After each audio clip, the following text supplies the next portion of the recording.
Assalamualaikum warahmatullahi wabarakatuh. Perkenalkan, nama saya Suisno SHM Hum, dosen program studi ilmu hukum Fakultas Hukum Universitas Islam Lamongan. Pada kesempatan ini, saya akan menjelaskan salah satu mata kuliah yang saya ampu yang sesuai dengan bidang keilmuan dan jabatan fungsional saya, yaitu hukum perdata. Deskripsi mata kuliah hukum perdata adalah mata kuliah hukum perdata merupakan kajian hukum yang membahas tentang norma-norma hukum yang mengatur hubungan hukum antara subjek hukum dalam kehidupan privat, baik sebagai individu maupun badan hukum. Cakupan utama mata kuliah ini meliputi ketentuan-ketentuan dalam Kitab Undang-Undang Hukum Perdata. Kemampuan yang diharapkan dalam mata kuliah ini, setelah mengikuti mata kuliah hukum perdata ini, mahasiswa dapat mengerti dan memahami secara benar tentang peraturan hukum yang mengatur tentang kehidupan manusia sejak dia lahir sampai meninggal, mengatur hubungan manusia dengan harta kekayaannya dan akibat hukum yang ditimbulkannya, serta dapat menerangkan secara tepat ketentuan hukum yang relevan terhadap berbagai peristiwa yang terjadi di bidang hukum keperdataan. Materi pembelajaran dalam mata kuliah ini yaitu mencakup tentang satu, pengertian dasar tentang hukum perdata yang mencakup tentang pengertian dan ruang lingkup hukum perdata, sumber hukum perdata, Kitab Undang-Undang Hukum Perdata, jurisprudensi, doktrin, sejarah, perkembangan, dan perkembangan Kitab Undang-Undang Hukum Perdata di Indonesia. Demikian juga mengatur tentang sistematika Kitab Undang-Undang Hukum Perdata buku 1 sampai buku 4. Materi yang lain yaitu ayat-ayat hukum perdata, ayat tentang kebebasan berkontrak, etikat baik, dan keberadilan hukum. Yang kedua, membahas tentang buku 1 tentang orang, personal right, membahas subjek hukum, manusia, dan badan hukum, kecakapan bertindak dalam hukum, peristiwa kelahiran dan kematian, serta kedudukan hukum dalam masyarakat. Yang ketiga, yaitu materi tentang buku 2 yang membahas tentang hukum benda, yang menguraikan klasifikasi benda, baik benda bergerak maupun benda tidak bergerak, hak milik, hak kebenda lain, dan cara memperoleh serta mengalihkan hak kebendaan.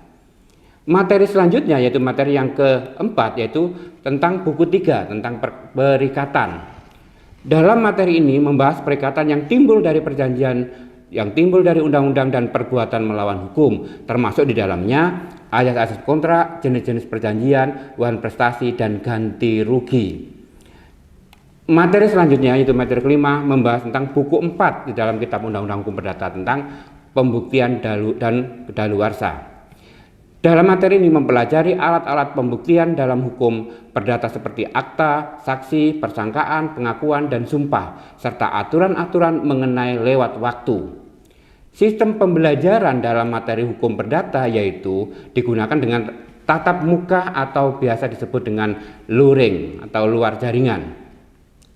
Metode pembelajaran dalam hukum perdata yaitu saya menggunakan metode diskusi, ceramah, presentasi, dan tanya jawab. Sedangkan sistem penilaian yang saya sesuaikan dengan RPS yaitu berasal dari UTS, UAS, kuis, tugas absen, serta keaktifan di dalam kelas. Indikator yang digunakan dalam penilaian mata kuliah hukum perdata adalah 1. Ujian tengah semester atau bisa disebut dengan UTS, itu mempunyai bobot nilai 20%. Kemudian ujian akhir semester mempunyai bobot nilai 20%. Kemudian kuis mempunyai nilai 20%. Kemudian tugas kepada mahasiswa itu mempunyai bobot nilai 15%. Keaktifan di kelas juga kita memberikan bobot penilaian sebesar 15%. Demikian juga tentang absensi atau kehadiran kami memberikan penilaian sebesar 10%. Penelitian yang saya lakukan yang sesuai dengan bidang keilmuan saya adalah penelitian yang berjudul Kebijakan Perlindungan Privasi Konsumen pada Sistem Marketplace Online yang dimuat dalam Jurnal Independen volume 12 nomor 1 tahun 2024. Demikian perkenalan saya. Assalamualaikum warahmatullahi wabarakatuh. Berikut akan saya tampilkan pembelajaran yang di dalam kelas. Assalamualaikum warahmatullahi wabarakatuh.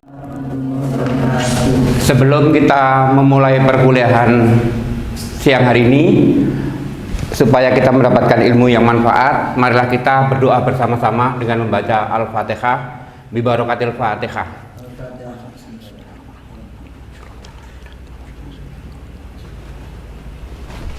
Terima kasih. Saudara-saudara, pada pertemuan siang hari ini kita akan membahas satu materi yang ada dalam hukum perdata, yaitu tentang perikatan. Buku 3 Kitab Undang-Undang Hukum Perdata. Sebelum saya lanjutkan ke materi hukum perdata tentang perikatan, tentu kita akan menyampaikan dulu kontrak kuliah atau hal-hal yang perlu diperhatikan selama kita menerima materi tentang hukum perdata. 1. Bahwa kehadiran minimal untuk mengikuti materi hukum perdata yaitu 80% supaya bisa mengikuti UAS. Kemudian tugas dikumpulkan tepat waktu. Apabila ada keterlambatan mengumpulkan tugas-tugas akan mengurangi nilai-nilai dari tugas yang saudara kumpulkan. Yang ketiga, mahasiswa wajib membaca materi. Kemudian sebelum ada pertemuan dan dalam pertemuan diharuskan aktif berdiskusi tentang materi yang telah disajikan. Selanjutnya, plagiarisme dan segala bentuk kecurangan akademik akan dikenai sanksi akademik sesuai dengan peraturan-peraturan di kampus. Komunikasi berkaitan dengan mata kuliah, baik informasi atau apapun, akan dilakukan melalui WA group dalam kelas mata kuliah hukum perdata dan email dosen. Jadi itu yang perlu disepakati bersama untuk mata kuliah hukum perdata, khususnya hukum perikatan. Gimana? Sudah paham? Siapa, Mbak? Selanjutnya kita akan masuk ke dalam materi hukum perikatan. Istilah hukum perikatan itu ada beberapa perbedaan menurut sistem hukum common law dan civil law. Di common law, perikatan biasa kita kenal dengan ada kontrak, ada agreement, ada agree, ada pact, ada covenant, ada treaty. Sementara di Indonesia, perikatan banyak diistilahkan dengan kata kontrak. Ada sewa, ada perjanjian, juga istilah persetujuan atau juga istilah perikatan. Itu yang ada di civil law di kita, negara Indonesia. Selanjutnya, apa sih yang dimaksud dengan perikatan? Gitu. Ada beberapa pendapat, diantaranya adalah pendapat Profesor Subekti yang mengatakan bahwa perikatan adalah hubungan hukum antara dua orang atau lebih, atau dua pihak atau lebih, di mana pihak yang satu berhak menuntut sementara pihak yang lain berkewajiban memenuhi tuntutan itu.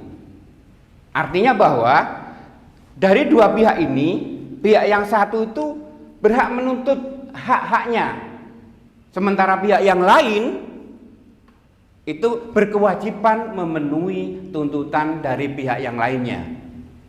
Sedangkan perjanjian adalah suatu peristiwa di mana seorang berjanji pada orang lain atau dua orang saling berjanji untuk melakukan prestasi. Artinya ada dua pihak yang saling melakukan prestasi. Itu perjanjian. Itu menurut Profesor Subekti. Sedangkan di dalam Kitab Undang-Undang Hukum Perdata pasal 1313 disebutkan bahwa yang namanya perikatan adalah suatu perbuatan di mana satu orang atau lebih mengikatkan dirinya terhadap satu orang atau lebih lainnya. Nah, kalimat satu orang lebih mengikatkan dirinya terhadap satu orang lebih lainnya itu ada beberapa pendapat. Yaitu diantaranya kalimat mengikatkan diri itu artinya bahwa hanya perbuatan hukum dari salah satu pihak. Sedangkan yang namanya perikatan adalah dua pihak yang mempunyai hak yang sama. Sehingga kritik dari beberapa ahli hukum mengatakan bahwa sebenarnya harusnya saling mengikatkan diri. Itu kritik dari para ahli hukum. Supaya apa? Supaya dua belah pihak dalam perikatan itu mempunyai hak dan kewajiban yang sama. Di dalam praktek banyak tidak dibedakan antara istilah kontrak atau perjanjian atau perikatan. Namun di dalam teori istilah perjanjian dan perikatan jelas-jelas sangat dibedakan. Selanjutnya unsur perikatan, apa sih yang dianut perikatan itu? Apa sih yang ada dalam perikatan itu? Unsur-unsurnya apa perikatan itu? Di dalam perikatan itu pasti adanya hubungan hukum. Hubungan itu hukum itu apa? Hubungan hukum itu adalah bagaimana orang yang satu mengikatkan dirinya dengan orang yang lainnya. Artinya ada hubungan hukum antara pihak yang satu dengan pihak yang lainnya atau yang lebih. Kemudian ada para pihak. Saya katakan tadi hubungan hukum itu dilakukan oleh para pihak. Selanjutnya ada prestasi. Apa prestasi itu? Ada sesuatu yang diperjanjikan. Jadi di samping itu ada hubungan hukum dilakukan oleh para pihak terhadap sesuatu yang diperjanjikan. Apa? Objek dari perikatan. Jadi ada sesuatu yang diperjanjikan. Kemudian ada unsur yang tegas, yaitu adanya sifat memaksa. Kenapa memaksa? Karena antara pihak-pihak yang satu dengan pihak-pihak yang lain ketika sudah membuat prestasi, maka prestasi itu wajib dilaksanakan. Bagaimana kalau tidak? Maka dapat dipaksakan. Artinya unsur perikatan itu adalah adanya sifat memaksa, dapat dituntut pemenuhannya. Dari sini mungkin masih ada yang kurang paham. Ya, Pak, izin bertanya, Pak. Ya. Izin perkenalkan, nama saya Ja'far Sodik, NIM 0323-157. Ya. Pertanyaan saya, secara substansi, apa perbedaan antara perikatan dan perjanjian? Oke. Terima kasih. Oke, sebenarnya materi itu nanti kita bisa jelaskan, tetapi awal kita supaya ada pemikiran yang sama. Apa sih perikatan itu? Apakah sih perbedaan? Apa perbedaan perikatan dan perjanjian? Dalam materi selanjutnya sebenarnya kita akan menyebutkan yang namanya perikatan itu bisa lahir dari suatu perjanjian, tapi juga bisa lahir dari suatu undang-undang. Itu perikatan. Sedangkan perjanjian adalah lahir dari suatu kesepakatan. Itu kalau perjanjian. Apa yang dimaksud lahir dari suatu perjanjian dan kesepakatan undang-undang? Nah, tadi saya katakan bahwa yang namanya perikatan itu bisa dia timbulnya itu bisa karena perjanjian. Artinya kedua belah pihak itu melakukan perjanjian, itu menjadi perikatan. Atau bisa juga bukan karena perjanjian, tetapi apa? Karena undang-undang. Misalnya apa? Ada yang karena perbuatan hukum orang, ada yang normal, ada yang merupakan perbuatan melawan hukum. Contoh yang paling sederhana. Seorang orang tua terhadap anaknya itu tanpa ada kesepakatan perjanjian pun dia terikat bahwa orang tua wajib membiayai anak. Itu terikat. Apa? Karena undang-undang. Seorang anak akan menjadi ahli waris dari orang tuanya itu tidak diperjanjikan, tanpa perjanjian. Tetapi dia menjadi terikat atau menjadi perikatan. Timbul karena akibat undang-undang tetapi bukan perbuatan melawan hukum. Jadi tadi yang jelas bahwa yang kalau perikatan perjanjian pasti ditimbulkan oleh hubungan hukum antara pihak-pihak, antara orang. Sedangkan perikatan bisa timbul karena perjanjian, bisa timbul karena undang-undang. Makanya tadi saya katakan bahwa kalau timbul karena undang-undang itu meskipun orang itu tidak memperjanjikan antara orang tua dan anaknya, maka anak dan orang tua sudah terikat suatu perikatan. Sudah ada hak dan kewajiban yang timbul. Itu kalau menurut undang-undang yang tanpa melawan hukum. Ada juga yang undang-undang karena perbuatan melawan hukum. Apa perbuatan melawan hukum? Contoh, ketika seseorang di jalan ketabrak mobil, kemudian ada kerugian yang ditimbulkan oleh orang yang menjadi korban dari tabrakan itu. Orang yang menjadi korban dapat menuntut seorang pelaku. Artinya apa? Meskipun tidak diperjanjikan antara korban dan pelaku, tapi timbul hak dan kewajiban antara pelaku dan korban. Korban dapat menuntut haknya, yaitu apa? Adanya kerugian yang ditimbulkan akibat perbuatan melawan hukum dari si pelaku tindak pidana atau pelaku kejahatan. Nah, itu yang membedakan apa itu perjanjian, apa itu perikatan. Sehingga jelas di situ ada beberapa yang poin bahwa perikatan itu timbul perjanjian dan undang-undang, sementara perjanjian itu ditimbulkan oleh pihak-pihak yang melakukan perjanjian itu. Barangkali itu? Terima kasih, Pak. Yeah. Nih, sekarang kita melanjutkan materi yang sebenarnya awal tadi kita ada pertanyaan lah. Disinilah letaknya. Sebenarnya sumber perikatan itu apa sih? Gitu loh. Sumber perikatan itu ada dua. Jadi menurut pasal 1233, sumber perikatan itu adalah satu perjanjian 1313 KUH Perdata, ada juga yang melalui undang-undang. Jadi perikatan itu timbul karena perjanjian dan timbul karena undang-undang. Yang timbul karena perjanjian, maka ada kedua belah pihak sepakat melakukan perjanjian, berlakulah ayat namanya Pacta Sunt Servanda, bahwa perjanjian mengikat bagi pihak-pihak yang membuatnya dan berlaku sebagai undang-undang. Sehingga tadi ada kalimat, apa sih unsur-unsur perikatan? Memaksa. Nah, disinilah kenapa kalimat memaksa? Karena pihak yang satu ketika dia melakukan perjanjian dengan pihak yang lainnya, maka apa yang ia perjanjikan itu berlaku sebagai undang-undang dan pemenuhannya dapat dipaksakan. Dengan apa? Dengan cara ada proses-proses hukum yang lain, tapi bisa dipaksakan pemenuhannya. Apabila pihak-pihak ini tidak bisa melakukan dengan sukarela, maka bisa dilakukan melalui proses hukum. Itu perjanjian.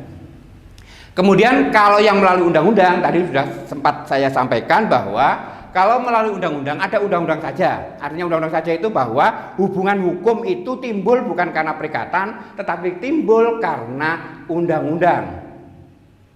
Orang tadi saya katakan bahwa anak kepada orang tuanya, hak waris itu meskipun tidak diperjanjikan, seorang anak akan menjadi ahli waris dari orang tuanya, meskipun tidak diperjanjikan.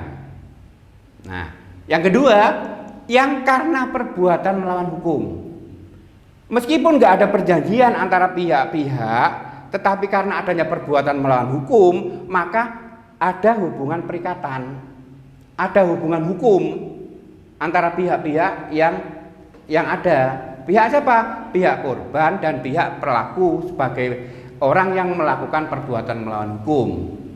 Nah, ini yang saya katakan tadi, ini penting saya katakan karena apa? Karena yang namanya perikatan tuh jangan sampai terus, loh saya kan nggak ada hubungan hukum. Karena orang hukum itu biasanya tanyanya tuh, adakah hubungan hukum saya dengan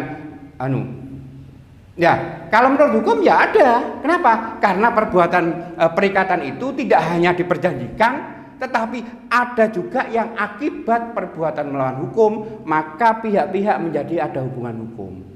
Sehingga pihak korban dapat menuntut hak-haknya, kerugiannya kepada pihak pelaku. Jadi itu yang perbuatan melawan hukum. Jadi perbuatan melawan hukum itu harus ada perbuatan melawan hukum dulu. Mau itu pencurian, mau itu perbuatan karena lalainya atau apapun, monggo. Contoh, orang mencuri. Orang mencuri itu dia mengambil barang milik orang lain. Secara hukum pidana dia kena, gitu loh. Tetapi apakah terus kemudian lepas dari hukum perdata? Enggak. Kenapa? Karena ada hubungan hukum yang timbul akibat perbuatan melawan hukum itu. Apa hubungan hukumnya? Barang yang dicuri itu menjadi kerugian dari pihak korban perbuatan pidana. Sehingga sekali lagi saya katakan bahwa perbuatan melawan hukum juga akan mengakibatkan munculnya atau timbulnya perikatan. Nih, dalam perjanjian setidaknya melibatkan dua pihak, yaitu pihak yang mengajukan penawaran dan pihak yang menerima penawaran. Itu kalau perjanjian. Jadi perjanjian itu kan ada konsensualisme. Gitu. Nanti kita akan bahas lebih lanjut tentang azas-azas perjanjian. Kemudian dalam kitab Undang-Undang Hukum Perdata disebutkan bahwa kedua belah pihak itu adalah pihak yang berkewajiban untuk melakukan prestasi. Apa prestasi? Melakukan sesuatu yang diperjanjikan. Jadi pihak-pihak yang dalam perjanjian itu harus berkewajiban melaksanakan prestasi yang telah diperjanjikan. Nah, ini apa sih prestasi itu? Dalam pasal 1, 2, 3, 4 KUH Perdata itu ada 3 perbuatan yang dimaksud dengan prestasi. 1, dia memberikan sesuatu. Tadi memberikan barang, menyerahkan sesuatu, itu memberikan sesuatu. Atau berbuat sesuatu, membangun atau apapun, berbuat sesuatu, atau tidak berbuat sesuatu. Jadi prestasi itu boleh juga nggak melakukan sesuatu. Kamu jangan bangun itu kan berarti kan tidak melakukan sesuatu. Atau kamu harus membayar uang, berarti kan harus melakukan sesuatu. Kamu harus memberikan barang yang telah dibeli, memberikan sesuatu. Artinya apa? Bahwa dalam prestasi ada 3 komponen itu, yaitu memberikan sesuatu, berbuat sesuatu, tidak berbuat sesuatu. Nah, ini kita pada tahap apa sih azas-azas penting dalam hukum perikatan itu? Jadi di samping undang-undang yang sudah ada itu, maka ada bingkai azas yang mengikuti atau yang ada di dalam hukum perikatan. Yaitu 1, perikatan itu bersistem terbuka dan alias konsensualisme. Alias terbuka itu apa? Kan gitu. Pertanyaannya, yang dimaksud sistem terbuka itu apa? Sistem terbuka itu artinya bahwa meskipun ada undang-undang, jadi perjanjian itu boleh dilakukan meskipun tidak diatur dalam undang-undang. Boleh dilakukan. Yang penting dalam perikatan itu tidak boleh melanggar undang-undang, melanggar kesusilaan, melanggar ketertiban umum. Itu ayat terbuka itu. Dan konsensualisme, kesepakatan. Sehingga ayat konsensualisme ini itu menjadi tonggak lahirnya suatu perikatan. Ketika saya berbicara, kamu sepakat. Maka ketika sepakat itu baru muncullah lahir suatu perikatan. Nah, bagaimana apakah itu benar atau tidak? Nanti akan dibahas apa syarat-syarat sahnya suatu perikatan. Tetapi lahirnya suatu perikatan sejak kita ada kesepakatan, itu sudah menjadi lahirnya suatu perikatan. Bukan pada akhir suatu pemenuhan, tapi pada saat kita sepakat, maka disitulah lahir suatu perikatan. Kemudian azas kebebasan berkontrak. Apa yang dimaksud dengan azas kebebasan berkontrak? Artinya bahwa kedua belah pihak, antara pihak yang satu dengan pihak yang lain bebas menentukan isi dari perjanjian itu, bebas menentukan bentuk dari perjanjian itu. Artinya apa? Bahwa isi, bentuk, dan sifatnya itu digantungkan pada pihak-pihak yang melakukan perikatan, yang melakukan perjanjian. Kemudian ayat kekuatan mengikat. Ayat yang menyatakan bahwa para pihak terikat atau terkait untuk melaksanakan isi perjanjian termasuk kebiasaan dan kepatutan. Artinya bahwa ayat kekuatan mengikat ini berasal dari ayat Pacta Sunt Servanda, bahwa perjanjian harus mengikat kedua belah pihak dan berlaku sebagai undang-undang. Artinya bahwa pihak-pihak itu yang melaksanakan perjanjian itu terikat oleh isi yang telah dibuatnya dan wajib memenuhi apa yang ia perjanjikan dengan pihak-pihak yang lainnya. Kemudian ayat kepribadian.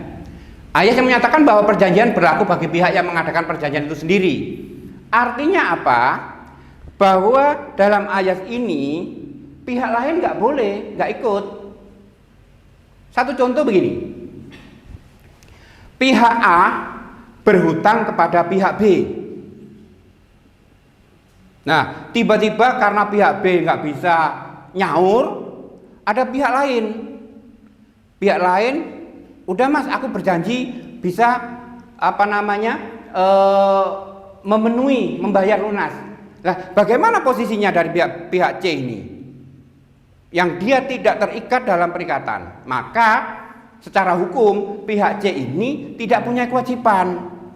Kalaupun dia mau membayar, ya serahkan kepada pihak B untuk melunasi hutang-hutang yang telah dibuat. Artinya bahwa perikatan itu hanya berlaku bagi pihak-pihak yang mengadakan perjanjian itu sendiri. Selanjutnya ada azas itikat baik. Jadi perjanjian harus dilakukan dengan itikat baik. Itikat harus diartikan bahwa perjanjian dasarkan pada keadilan, kepatutan, dan kesusilaan. Itikat baik itu apa? Bahwa tidak ada unsur menipu, tidak ada unsur membohongi dalam perjanjian itu. Artinya apa? Kejujuran di dalam perjanjian itu menjadi azas penting.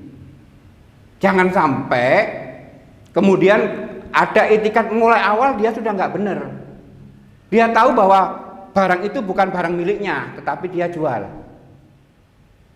Maka nanti akan ketahuan, setelah ketahuan nanti ada proses hukum atau ada akibat-akibat hukum yang lain. Nanti kita akan bahas tentang akibat hukum dari itikat yang tidak baik tadi. Ayat selanjutnya itu Pacta Sunt Servanda. Ayat ini adalah menjadi fondasi bahwa hukum perjanjian menjamin bahwa perjanjian yang sah mengikat dan berlaku sebagai undang-undang bagi pihak-pihak yang membuatnya. Artinya apa? Dalam ayat ini, sekali lagi saya katakan bahwa apa yang ada dalam perjanjian itu mengikat dan berlaku sebagai undang-undang. Kalimat sebagai undang-undang artinya bahwa wajib dilaksanakan. Pada ayat ini tersimpul adanya larangan bagi para hakim untuk mencampuri isi dan perjanjian. Artinya apa? Orang lain nggak boleh. Kemudian, mestinya nggak begitu, gitu loh. Jadi tergantung pada pihak-pihak yang membuat.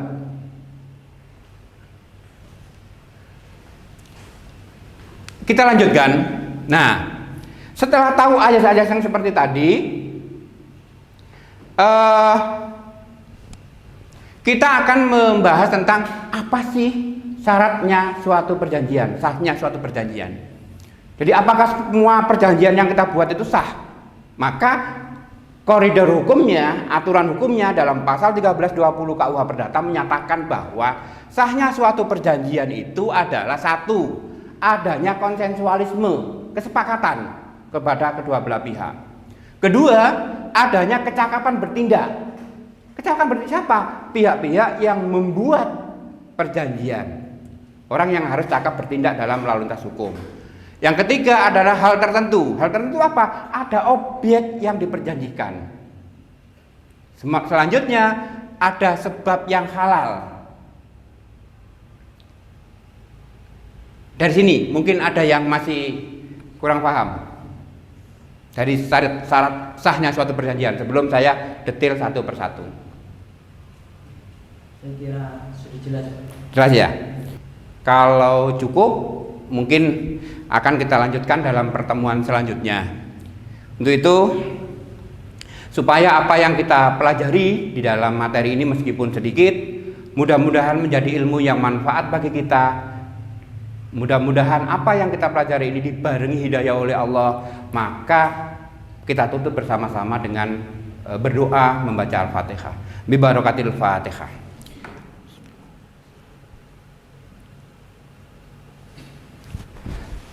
Terima kasih, sekian. Saya akhiri. Assalamualaikum warahmatullahi wabarakatuh.